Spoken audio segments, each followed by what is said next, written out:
protection? What if somebody tries to mug you? What? What if your government tries to throw you in a can? What? You're gonna want a shotgun. Oh. What? An automatic rifle and a lot of ammo. A gun?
This is PrimerTime on UCY.tv.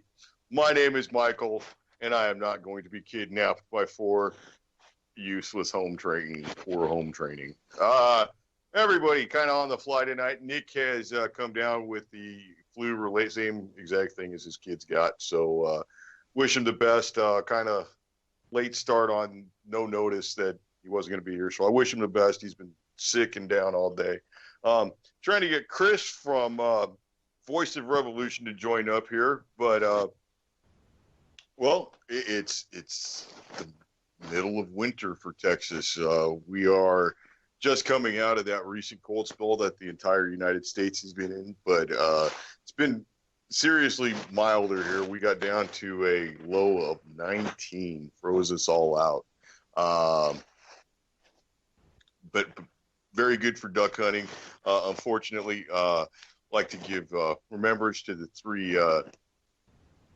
young duck hunters that lost their lives in a boating accident off the Matagorda Bay. Just a kind of a sad situation, and reminder to be aware of your situations and appropriate safety gear and things like that. Condolences. And hey, Michael, I'm here. Wonderful thoughts for the family at that horrible time. Hey, Chris, welcome. Everybody, this is Chris J. from Voice of Revolution Radio here Sunday night here on UCY.tv. Chris, what's going on with you? I just got home from toiling for the bourgeoisie, over in Johns Pass down here where I live in St. Pete, Florida. But, yeah, it's good to be on the radio. By the way, Voice of Rebellion Radio, not to get too technical, but sorry, Voice of Revolution. It's on my mind and it's in the air. But anyways, yes, glad to be here at PrimerTime, and I think one of the things that's come to mind is what do you think about this whole thing that went down in Fort Lauderdale? What was that, a couple of days ago? I mean, I saw that there was apparently some evidence that thing was a false flag, and there's some fishy things to that story. I mean, there's a lot of fishy things to that story, and as per usual, the fishy things happen, and what's the first call we get? Gun control again. Every time, this happened after. This has happened so many times. In 2015, it happened. 2016, after we didn't hear about so much after the Orlando shooting, whether you think that was a staged drill or actually happened. The politicization of it was disgusting. We saw, absolutely. Mossad Mayor. Saul, not instead of them. Mossad Mayor Rahm Emanuel is known to have said, never let a crisis go to waste. So here we are. You're very, very close to this incident. Give us what you think. Well, I think in Florida, here's something that's interesting. I think today was the vote for Florida open carry, and this would include open carry even to the airports, I believe. So it's just odd that a few days before that happens, we have this thing that probably is going to shoot down that in the long run. I mean, I don't think that I feel like the atmosphere has definitely changed. And we have now also another thing that happened in the area, and this is even closer to Tampa Bay, was in Orlando. We had a officer shooting, officer was shot, another officer crashed. I think the motorcycle chasing the suspect. I don't even think they caught this guy yet that did this yesterday. So now we've had these two major events, these like shocking events in just 40 that will be blamed. 72 hours. The crimes that committed by two people will be blamed on inanimate objects yet again. Well, it's like what happened. This has happened multiple times where instead of talking, for example, the real discussion should be when the Orlando shooting happened is why is our government giving money to these radical elements in Syria, such as ISIS, and why, and when we have blowback in this country, at the very minimum, that's what that is, blowback from doing these dangerous actions in Syria. Why has that discussion not been brought up? No, we hear a bunch about how we need to take away guns from American people, law-abiding citizens.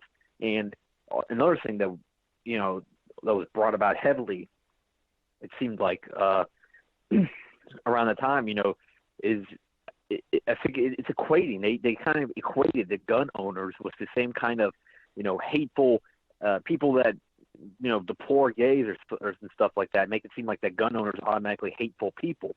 So it's something that they can, put into the subconscious of Americans, and it'll go a long ways when they try to confiscate guns. It's already started to happen. Gun control, we talk about it's a future event a lot of times, but it's already started in some of the Northeast states of California, really restrictive rules. What was it that I saw that was it California that I saw that these are absolutely ridiculous rules on ammo that's being brought about, and don't forget also California's enacted some fairly strict laws with the turn of the year. Now that there's a mandatory background check on all ammunition sales. There's a prohibition on internet sales of ammunition, so no ammunition delivery to your home.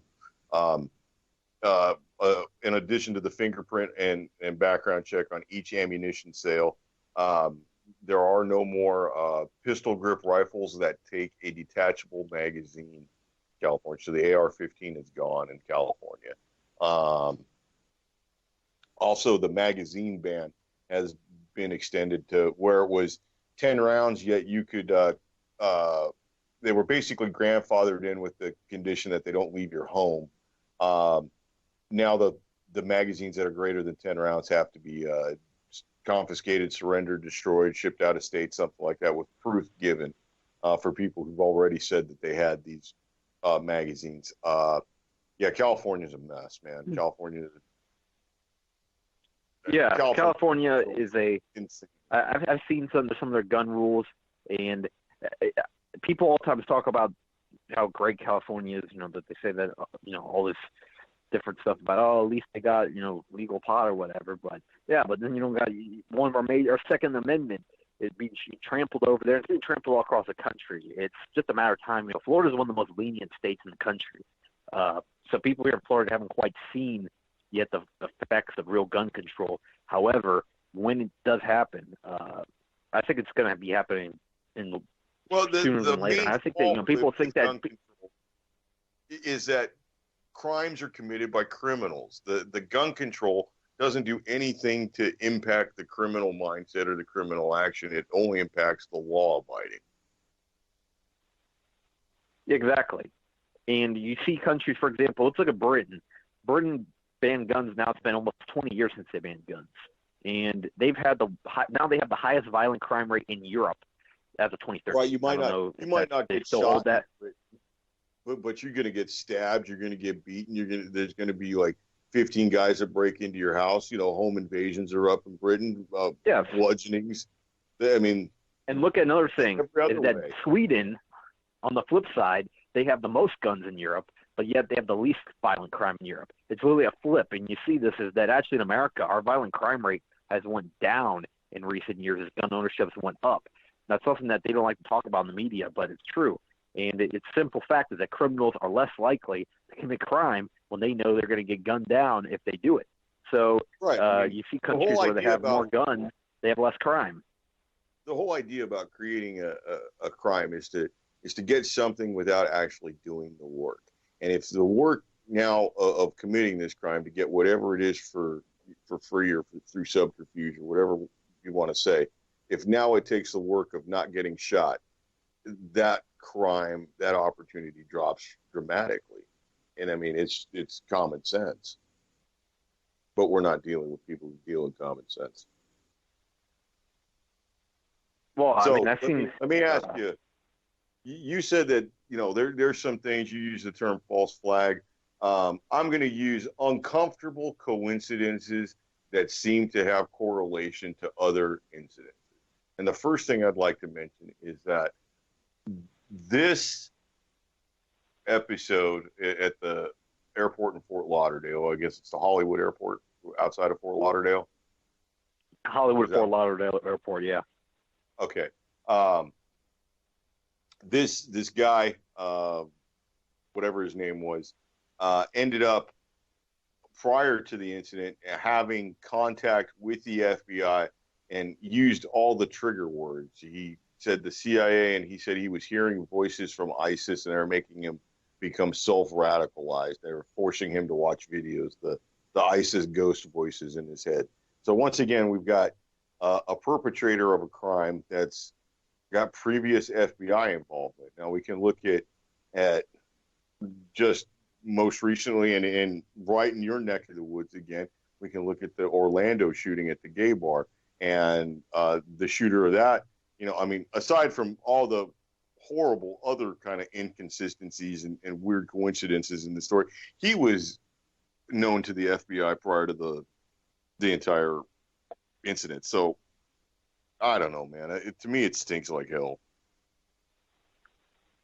Well, what was odd about that? Remember what the story about Omar Mateen is that his father, Sadiq Mateen, was a former CIA operative, and he came from Afghanistan in 1986.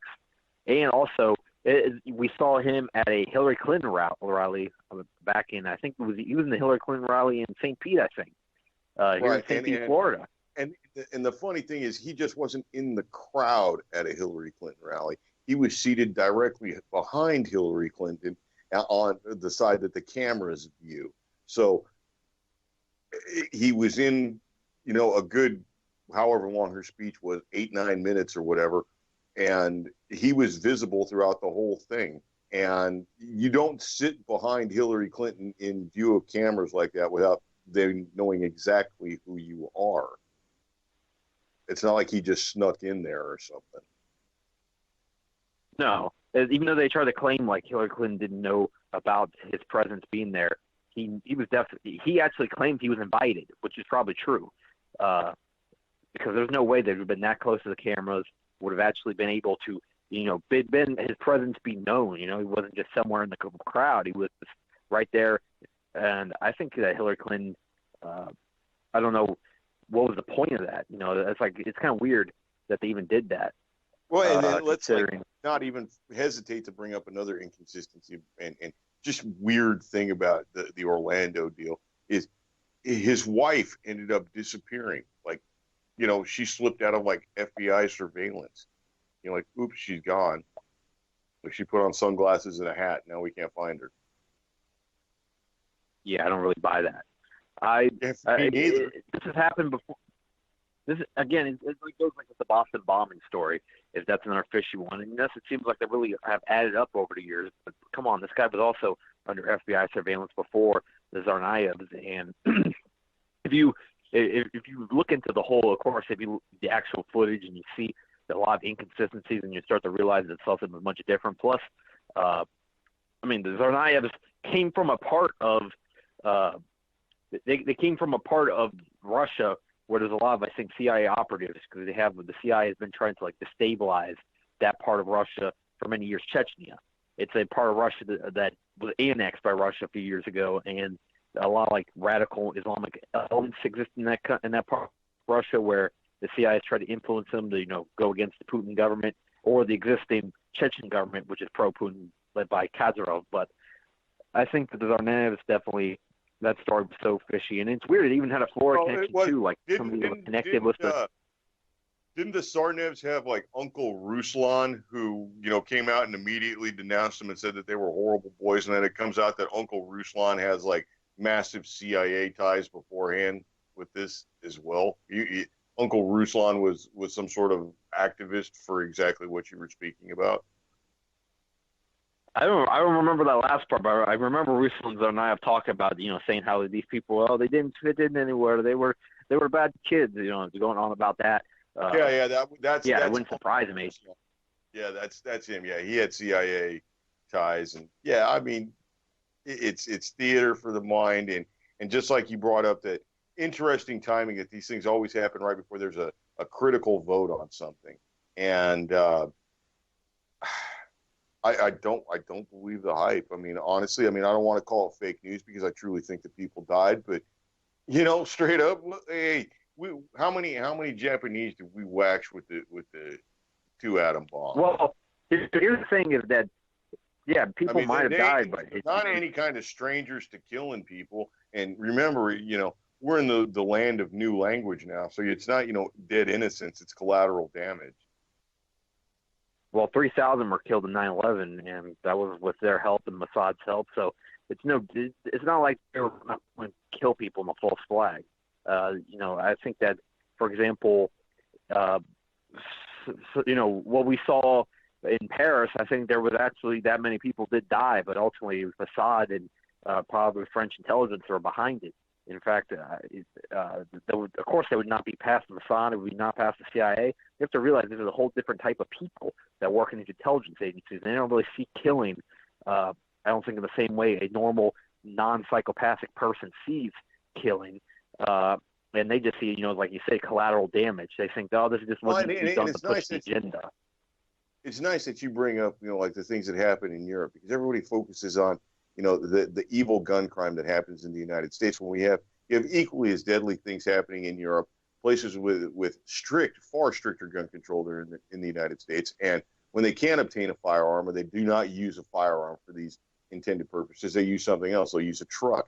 And just like in the United States, there's always previous involvement with these suspects and these perpetrators of these crimes with that country's intelligence service or with American intelligence services again, or as stated earlier, with Israeli intelligence services. That's that Christ, we can't even begin to start drawing the links between all the evil shit that happens in the world and the Israeli intelligence service. So I mean that's a topic for 10 shows, I think, but not tonight. I don't know. I mean, right, they make me sick.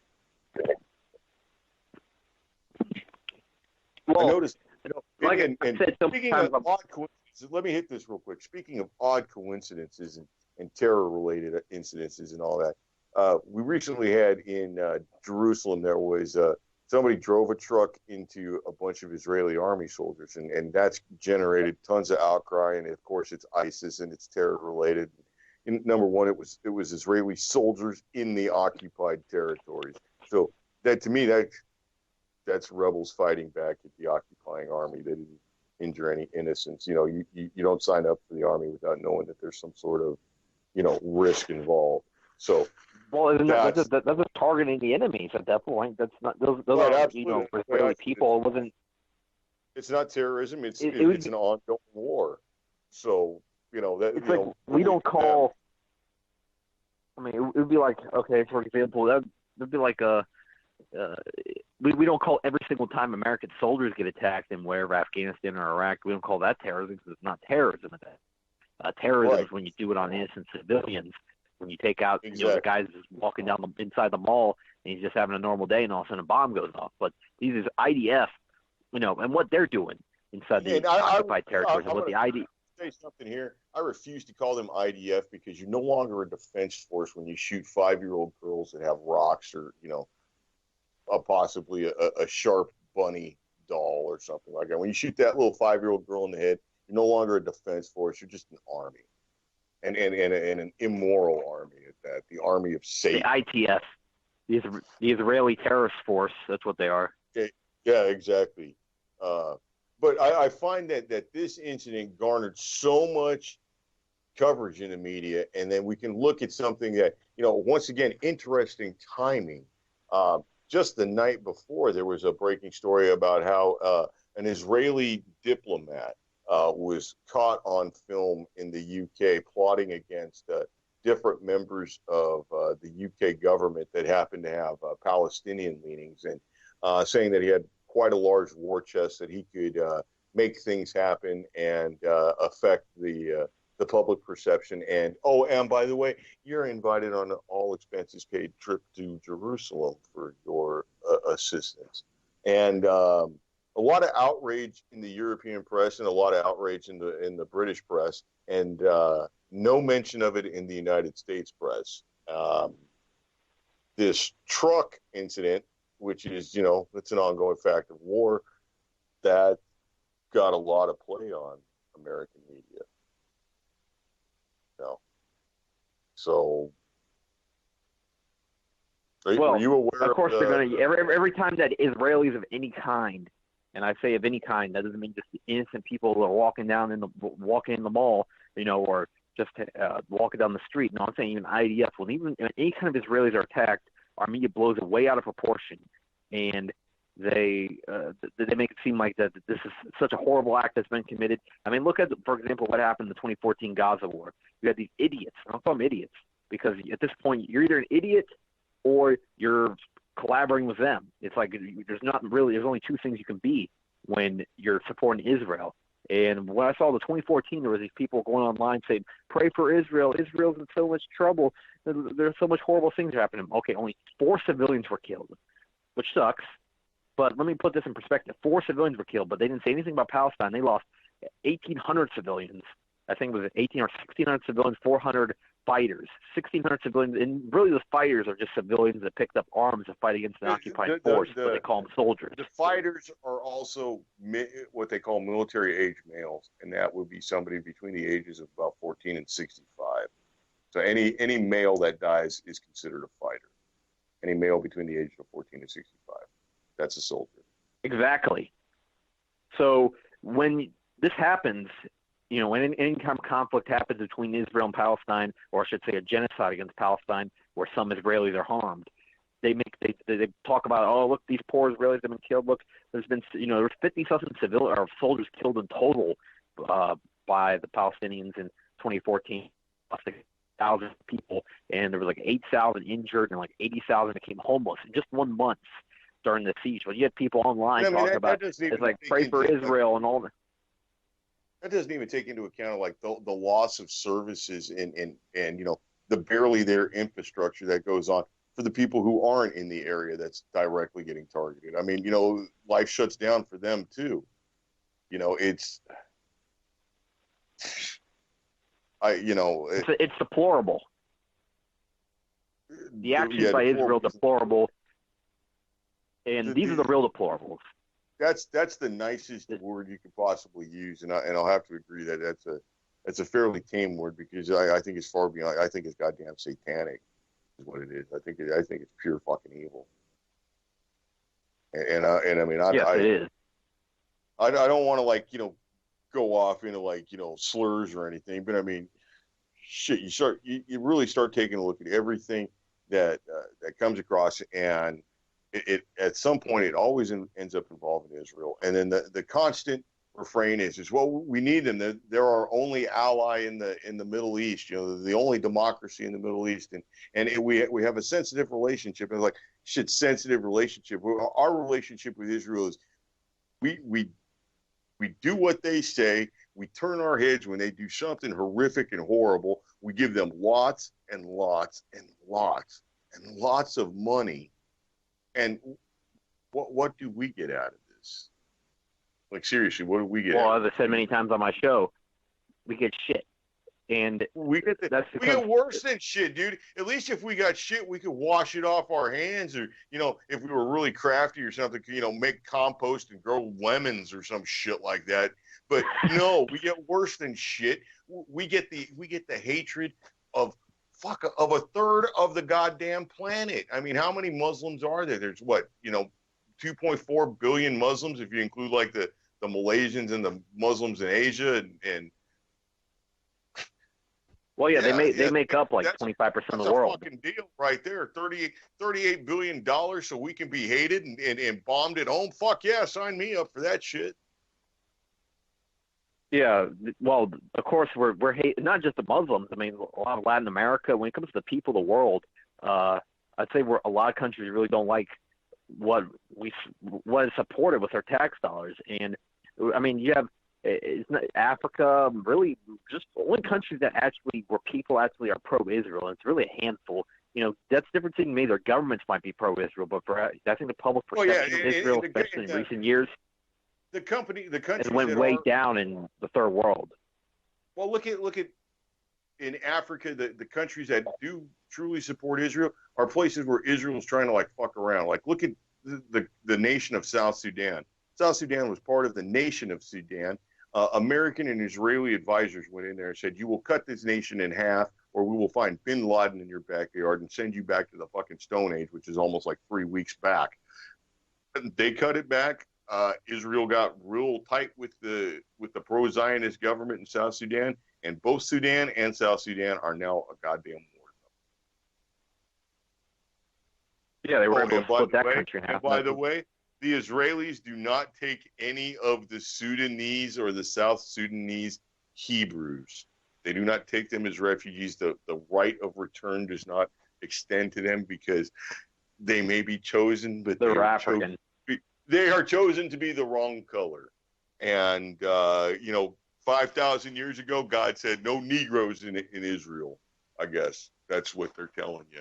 Because as in the past, as they did with the Ethiopian Jews that tried to immigrate and actually did make it to Israel, they kept them in camps. They inoculated them against their will, and it turned out to be sterilization techniques. They were never integrated into society. They were never given the opportunity to integrate into society. They faced extreme bigotry and prejudice. And then at the end of it all, they were shipped off to another country with a paltry amount of money. I think it was something like $4,000 or something. And straight up honest, that money came from the United States. I mean, they don't part with their own shit. The Israel, of course, has it's like Jim Crow practically, their segregationist type system to anyone that's not, it's really, you have to be like a pro-Netanyahu white Jew in order to be at the highest status inside of Israel. So it's obvious that, when it comes to Africans, they're not going to be the same. A simple comparison that may or may not have any bearing, but it's highly interesting, is to compare and contrast the skin cancer rates between Palestinians and people who identify as Palestinians and people who identify as Israeli or American Jews on the Lee or whatever. The skin cancer rates between them. Who gets more skin cancer? And I guess whoever gets more skin cancer, probably by like genetic definition, don't belong there. The well, it's obvious that they and does not appreciate and conform to their genetic needs. Exactly. But, well, I find another thing interesting about the whole Israeli situation, is that they try to hide a lot of times that they're white, but at times they're white when it's convenient, and then other times they identify themselves as Jew. Totally, like, for example, when they're here in the United States, they usually identify themselves as white, when it comes to where they mark themselves. But at other times, they'll mark themselves as, at special times, they'll mark themselves as Jew. It's when it comes to I feel like when it comes to the denigration of society, they are not. They do not identify. They identify as anti-racist and anti-bigoted. But guess what? try and get Tyrone to marry their sister. And oh my God, we have to keep the Jewish race pure. We're so limited. I mean, we're only the 5th generation survivors of the Holocaust, and you're triggering me. Blah blah blah. Anti-Semite, anti-Semite. Blah. No. It was one rule for them, one rule for you. It's a double standard, and in the United States, I've ran into these type of. I ran into one that was kind of like to almost your typical Zionist supporting Jewish American, and I see their mindset. Their mindset is very, very warped, and it must happen at a pretty young age because I knew this guy in high school, and I can tell you that part of it is really just like they don't really think much about more than really themselves. And like, for example, what he told me the solution was, and this is what he actually told me. This is going to be a solution to ISIS, that we're just going to evacuate all the good people out of Iraq and Syria, and we're going to nuke it. This is actually, that was parents or something like that, and that's almost how they think of it. They wouldn't even talk about evacuating the good people. A lot of the Zionists inside of Israel would say, yeah, fucking nuke it. If they had the option, if they didn't feel like they'd be retaliated by Russia, Iran, and many other countries that would rightfully retaliate, the Israelis would probably do something like that against Syria. I believe, because they strike Syria illegally all the time. So I think that one step further would be dropping a nuke on Damascus or something like that. If they could, they would. It's not out of a moral thing. They don't. It's not like Russia, why they don't use nuclear weapons, because it's a moral thing. It's other countries, yeah, it tends to be more a moral thing. But Israel, their mindset is completely that, at least of the people, I don't know if the leader actually believe that bullshit, but they believe that they are superior to the rest of the world. They believe or that the rest of the world's inferior. Whether either way you look at it, they either believe they're humans and the rest of the world are animals, or they're like divine gods and everyone else is to like serve them. That's their mindset. I mean, that's what the one guy who was the prime minister during the time of Reagan had to say about them, is that they believe they're divine gods on the. And if you start mentioning that, it's unfortunate how limited you are to be able to talk about the Israeli. How the Israelis view themselves, because you start talking about how, not how you view Israelis, but how Israelis view themselves, they all of a sudden start talking about how you're anti-Semitic, how you're bigoted and whatnot. The amount of censorship that comes when it comes to Israel compared to, for example, talk about Muslims or whatever, you can call them ragheads, unfortunately. That's how it is. The amount of racism that's allowed against Muslims. That's just satire. That's just satire. J. Swiss, Charlie Hebdo. That's just satire, Goyam. Don't you dare think anything else. Quit trampling my First Amendment, my free speech. But reverse that situation and replace the Muslim with the Hebrew, and oy vey, that's some anti-Semitism. It's no longer satire. It would, and frankly, it's against the law. In a few countries, it's even against the law to question Holocaust. That's how far some of the countries have taken steps against steps to really just censor any kind of talk in that direction. And I have my view on that, but I think that illegalizing the talk of that subject is wrong. It's a massive trampling of the First Amendment, and if a historical event can't be questioned, then there's a serious problem, obviously. And it's either that they're afraid of where that talk's going to go, and it's not that they are saying, well, that's going to like spawn. If we allowed to talk about the Holocaust, that's going to cause the next rise of the Third Reich. It's more that if that's questioned, I think other things can be questioned, and that's the route they don't want people to go down to. When people start questioning, for example, I think 9/11 is one of those events that people can question that. They start questioning stuff like the Boston bombing. They start questioning stuff like the JFK assassination. And then they start the Israeli role in the JFK assassination, the Israeli role in 9/11.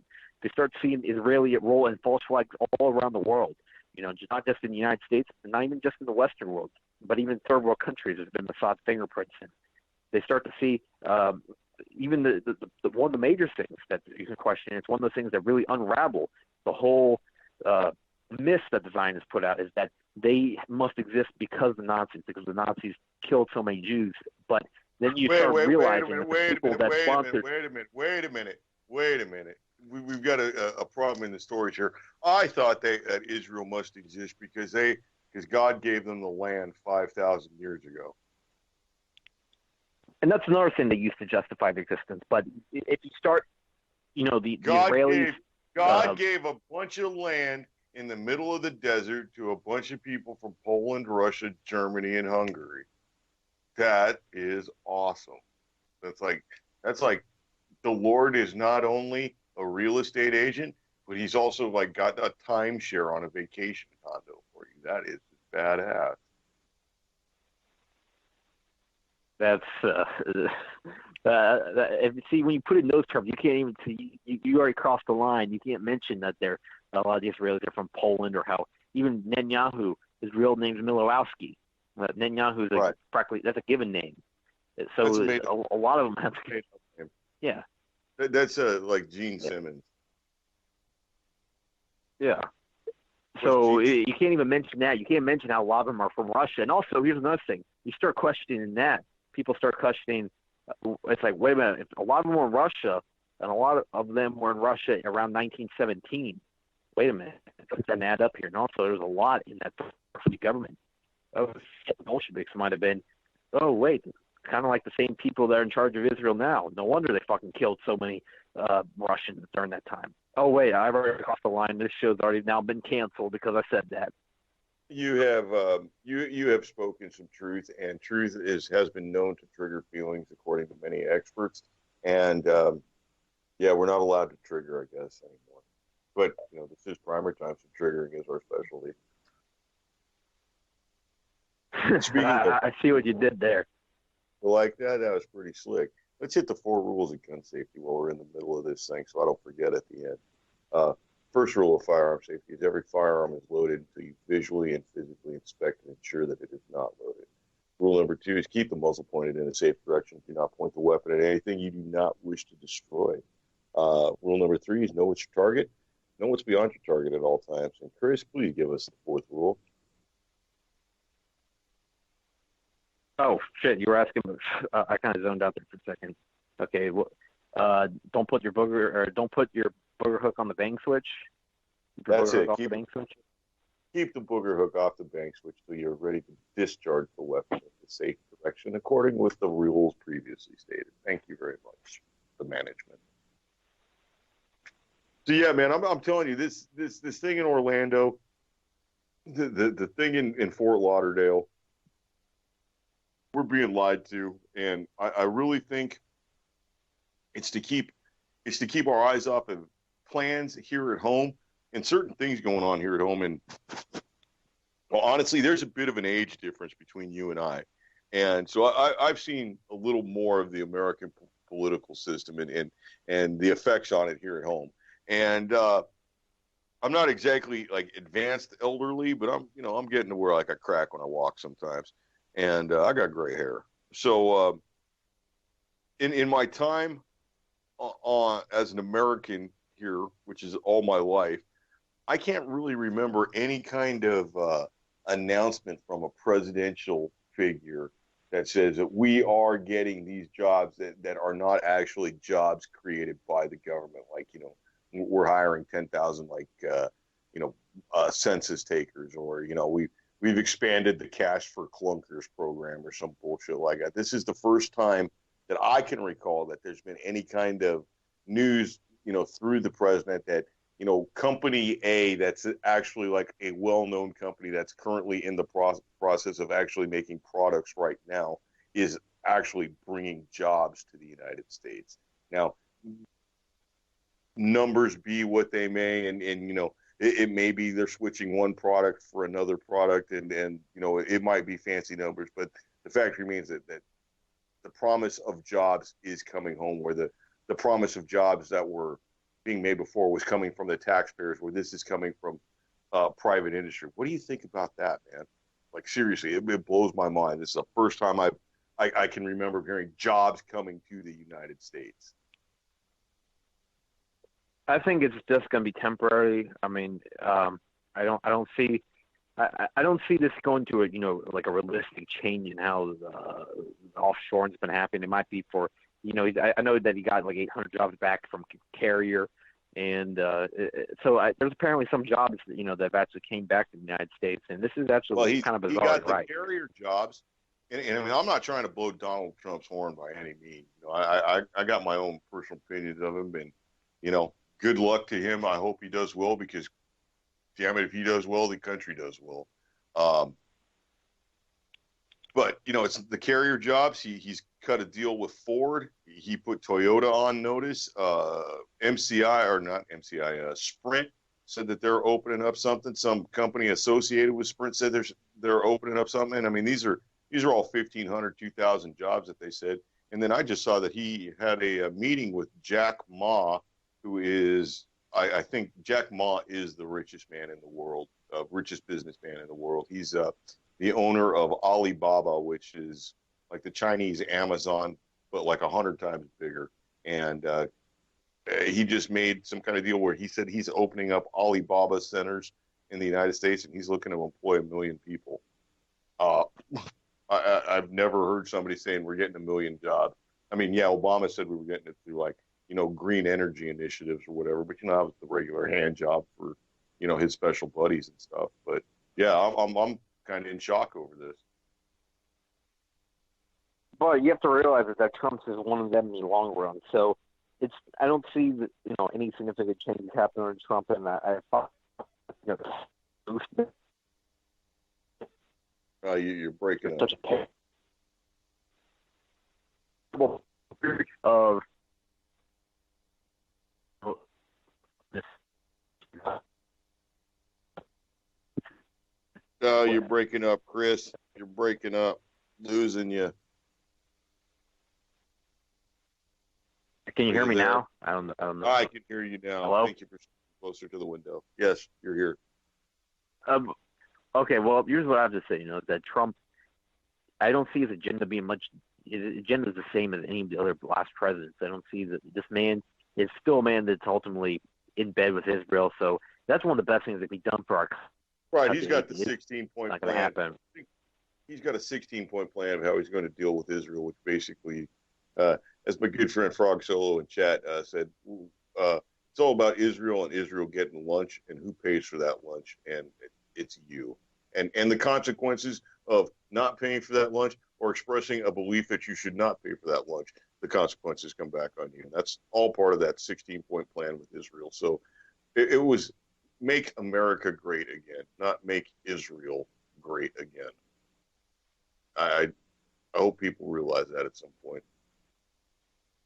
The tail does not wag the dog. I wonder what's your take on this? Is what about how he's changed the talk about the wall, and now he's now talking about how Congress might pay for the wall. And what does that mean? That means you will pay for the wall. The taxpayers are going to pay for the wall. And I thought the wall was not even going to happen at first, but it might happen, and it's going to happen with our taxpayer dollars. It's going to be $30 billion probably into that project to make such a thing. Okay, so what do that you think brings about up that kind of makes it sound like it's a government opportunity to make busy work, something similar to the WPA, the Works Progress Administration of Franklin Delano Roosevelt's time. A lot of infrastructure, a lot of large construction jobs. The Hoover Dam was one of them. That took, 8 years to build or something. And 300 people died. I don't know how many hundreds of thousand people they employed. Maybe it's something like that. But in the end, I truly think that Trump is here to guide us through the biggest goddamn bankruptcy in the history of the galaxy. I mean, he's picked strong military leaders in the fact that they've got strong opinions and they've got respect from the enlisted man, the guy who actually pulls the trigger. He picked for the Secretary of Labor, he picked the guy who's like head of a fast food company. He picked for the Secretary of Education, he picked a woman who, number one, is related to the guy who started Blackwater. Number two, she's like heir to the Amway throne. He picked Vince McMahon of the WWF's wife as head of Small Business Administration. I mean, He picked Rick Perry for Secretary of Energy, and I mean that one just cracks me up because when Rick Perry was running for president, and in that debate, they asked him, which three departments of government that he stated he wanted to eliminate, and Department of Energy was the one that he could not remember. So, some of these things are like in your face, like, oh my god, but then you turn around and Ford is bringing back 7,000 jobs to Michigan and shit. So I don't know, man. Buy bullets. I saw an interesting pick that he made as an RFK Jr. for some position. I don't know what exactly it was, but RFK Jr. is he's known like a vaccine skeptic, and he's like he's actually talked about the in Syria and how this is stupid, how we're funding the rebels and whatnot. I mean, RFK Jr. still kind of follows somewhat in his what would that be? His uncle, his uncle's footsteps. JFK. In speaking out about the government and the establishment. So RFK Jr. being picked, I'm not going to, say, oh, wow, this is such a great thing. It's like that now some real change is going to happen. But I'm going to say it's intriguing for sure. I can't keep the younger, like the second and third generation of Kennedys straight. I mean, there's too many of them in office. But is that the one that was just recently arrested for I think it was some kind of DUI or DWI, and he was on Ambien, which is they call it's a zolpidem tartrate, and it's kind of a wasn't that like 11 years ago? No, it wasn't all that long ago, was it? But it seems like that rings a bell from like way back then. I mean, you go back to the Kennedys and alcohol and drug abuse, and yeah, you don't know where one stops and one begins. But I find it in all of this, he's staunchly anti-marijuana. So once again, it's that double standard. He can take Ambien and whatever sleeping pills and whatever, pain pills he wants and drink like a fish. But, somebody with a plant that is here naturally, oh shit, you're Bin Laden. I don't know about that, if that's him, because what I heard is actually RFK Jr. was going to work for this local law firm here in but it's local, but it's a gigantic law firm, Morgan & Morgan. The guy that ultimately runs it, Morgan, is a billionaire, but who's actually like an outspoken advocate for medical marijuana when it came about, because his brother, this is the story he tells us, his brother's a paraplegic who actually who uses medical marijuana and used to use medical marijuana illegally in order to deal with his chronic pain. Long story short, the RFK Jr. is going to work for this law firm that was, and like this is recent. So it's like he gets the position there at the law firm, and then he ends up going up into the Trump cabinet. But he was going to work for this law firm that was a big push for the medical marijuana. And in fact, Morgan went as far as to debate a really hard-nosed sheriff from around here, Grady Judd. He's like infamous. I think that he's known even. That is totally a stereotypical sheriff name. I'm sorry. That just brings to mind like Buford T. Justice. Grady Judd is like your stereotypical old-fashioned sheriff, and he's also a major opponent of marijuana of any kind. He's the sheriff of Polk County. Marijuana makes the ethnics get uppity and dance around white women. Can't have none of that. You were talking about Lakeland not that long ago. That's where it is. It's in Polk County. Shout out to David and Shirley in Lakeland. Huh? Oh, I got some friends in Lakeland, so shout out to them since you mentioned they're a wonderful area. Yeah, that kind of, I don't know. It's not too far from the progressive, but then, like you said, you got the stereotypical Southern judge or the Southern sheriff with the mirrors on the inside of his sunglasses too. Yeah, I don't. That's not attractive right there, and maybe that's not how the feelings of the country are moving. Polk County is like it's very different though. Like for example, it's like you go from Polk County, and it's like that's where the deplorables live, and then over here in St. Pete, this is changing. It used to be more. It used to be more Southern, or really it was more like your tough fishermen and stuff like that lived here, and with the mix of your retirees and stuff. Now it's like became this trendy place, and of course St. Pete's turned into it. But actually Trump won St. Pete, so I guess it hasn't went so trendy if you go by that, because the trendies, they almost all voted for Hillary or Gary Johnson, as you call him, Spicoli. Yeah, Gary Spicoli. Oh man, nice thing is we've heard very, very little from Gary Spicoli since the denouement of the American shit show. Yeah, I actually I knew somebody. One of my bosses, she was from Minot, North Dakota, where he's actually from. I found that interesting, and she was actually like Gary Johnson's support. One of the few Gary Johnson supporters I've actually seen, like, known kind of well, was her. But Gary Johnson, for the most part, I think was just like a little sideshow to this whole shit show that the election was. And I mean, we have Gary Johnson talked about how he doesn't even know what Aleppo is. And you got, of course, all the antics of Trump. You got the, just disaster of a campaign that Hillary Clinton put out there, hacking and coughing for 2 months of the election. There was actually a meme I saw. Maybe it was like 3 months, but there was a meme I saw with Putin saying, "It's like the only hacking and coughing I saw in the election was this," and it shows Hillary Clinton coughing. Or the only hacking I saw was this, and it shows Hillary Clinton coughing. So the whole campaign was just like a disaster, and just like the opposite of any campaign that's supposed to like rally people. And then we also saw the whole other sideshow, which was Bernie Sanders, who I saw on TV last night. And despite the fact that he got that primary ripped right out of his hands, I mean, if it went by what the people's opinion was, Bernie would have won by like 65-35, honestly. I didn't see practically any Bernie supporters. I saw a ton of Bernie supporters. He's crying his loss from the living room of his brand new beach house. He shares your pain. Yeah. He's sharing the fight against the bourgeoisie. Oh wait, he is one of the bourgeoisie. He has the dude. Right. Yeah, the dude's rich.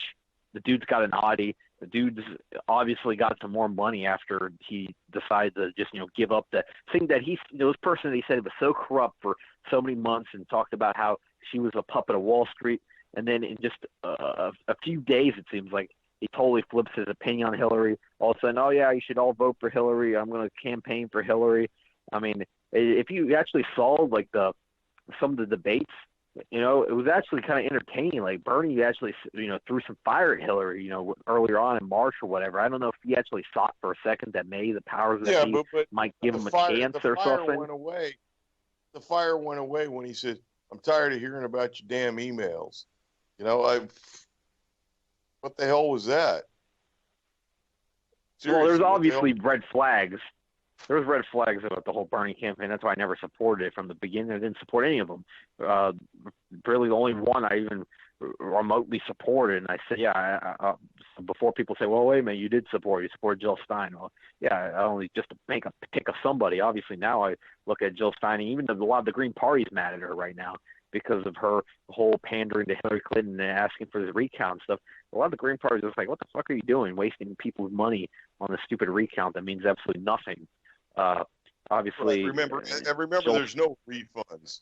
There's no refunds for any of this shit. Once you give them your money, they can spend it on crack hookers, recounts, whatever they want. Palestinian baby livers to freebase, whatever their heart desires. Jill Stein probably was a bunch of I don't know. She's a doctor. She's probably hooked on pharmaceutical drugs or something. She's hooked up with George Soros. That's all that matters. Let's get to something else that's kind of topical here. That's happened in the past couple of days. This thing that happened in Chicago. How do you feel about that? Oh, well, again, it's disgusting how they politicize events like that. This is obviously a horrible event that happened to this poor guy, just for being a Trump supporter and being white. I don't think he was. I mean, just because he's retarded don't mean he's a Trump supporter. That's why I saw that apparently just because he's white was really the reason why he was targeted. And I say that the media saying it's not a hate crime, and they're actually starting to go down the route, like almost making it seem like that somehow. It was a hate crime because the guy was retarded. It was not a hate crime because they beat and kidnapped and scalped this, poor retarded kid for 4 days while shouting "fuck white people," "fuck Donald Trump," and this is making him drink out of a toilet, while they're saying the same things to him. That's not a hate crime. It's because he was retarded. It's a hate crime. Oh, and by the way, I heard that these geniuses, these 4 geniuses that I truly hope will hit like general population at some point, also like called the dude's mother and asked for like $300 in ransom. Like $300, like seriously. Like you should have asked her to like for a book of like McDonald's coupons too. People like this that did, would it be extreme to say that these people deserve? I mean, people that do acts like this. You know what? How about we'll take them to prison, but we're not going to take them to prison here in the United States. We'll send them to. See, I would be friends with Bashar al-Assad and be like, you know what? How about you put these guys in the Syrian prison? Much money. You cost much more money than these people are worth. I would ship them off to Syrian prison. I would ask a favor to my ally Bashar al-Assad. I'd be like, hey, can you take care of these guys? Put them in the same prison where you keep your rebels or whatnot, and you can have the rebel experience in prison rather than the. Joe taxpayer has to pay for a goddamn plane flight and all that shit of it. No, drag them out in the street and put a 45 in their head. Solve that problem for 40 cents. 230 grains of lead injected subcranially twice if needed. You've got that problem solved for less than $1. I don't know about executing them, honestly. I was just saying that I think that honestly. Do you think that they're rehabable? Do you think that those 4 that did that and on top of everything else live streamed it on Facebook? Honestly, cops should be going after the people who were watching that who did not call call any sort of law or any kind of protective agency on that poor dude who were watching it live and happening. But do you think there's going to be any kind of rehab for them sons of bitches? You think they're going to come out of that? No, I'm a changed man. I found Jesus in jail or some shit. No, fuck no. No, this is like a chance for them to get some street cred. They're going to come out and do. I mean, I feel like, in a way, I almost feel like that this is the kind of thing that it should be like life of hard labor or something like that. I mean, I'm not going to say anything about what they deserve because honestly, I'm not. I'm probably someone's going to say I made a wrong answer one way or another. But my own personal opinion, these people probably are not rehabable, and if they are, they're very far from being rehabbed. Like I said, that maybe the best kind of rehab is the whatever kind that can turn a rebel into a normal fucking human being again. So we'll just send them over to the talk about the Syrian rebels. So we'll send them over there to Syria, and the plane flight. We'll be on the same plane flight that. There won't be a plane flight. We'll just throw them like on a crappy cargo ship or something like that, and they can enjoy that experience for a few weeks. I don't know. Anyways, I still say, we're like in the last minute, aren't we? 80 cents. I still say 80 cents for 2 bullets of sufficient caliber, and that'll do it. And hell, if we have to, let's do it on pay-per-view and raise some funds for the victim's family. It's horrible. It's absolutely horrible what happened to that guy. But this kind of events have happened, honestly, and the media haven't played it up. I'm talking about it's odd though that, for example, there was a recent event though was I saw some black kid this pretty much happened to. I feel like the only they kind of play up these events. It's not about white versus black really. It's what can drive the most division between people. And this is the thing they want to politicize and they want to draw more division because honestly they seem to be trying so hard for this race war. And they keep trying to push this race war, but I think they don't realize that Americans are more.